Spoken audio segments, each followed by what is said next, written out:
Hello everyone and welcome to my YouTube channel. Today we are going to discuss about how to fix unable to verify app and internet connection is required to verify the trust of the developer.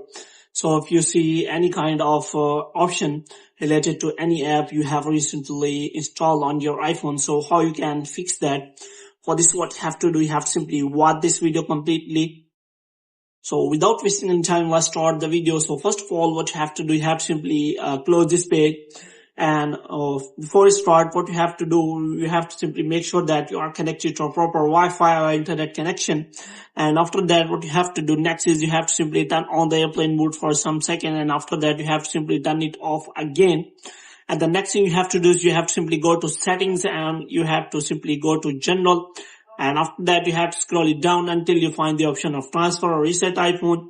So here you have to simply click on reset and you have to simply reset all of your network settings. And after resetting all of your network settings, what you have to do next is you have to simply go to general. And this time you have to click on software update, and here you have to make sure that you have to install the latest iOS version on your iPhone. And the next thing you have to do is you have to simply make sure that you have installed the app from the App Store officially. But if you do not have installed the app from the official App Store, then this will show an error like that. So if you want to enjoy your apps without any problem, then you have to make sure that you have installed the apps from the App Store. But if you have already installed it from the App Store and the problem is still there, then what you have to do, you have to simply uninstall the app and you have to simply go to the App Store, and then you have to simply search for that app again, and after that you have to download and install the app again.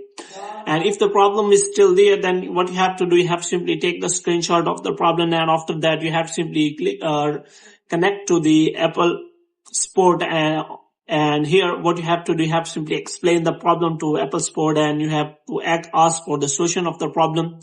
So after that, your problem will be solved. So hope you have liked this video. If you get more videos like this, you can subscribe our channel.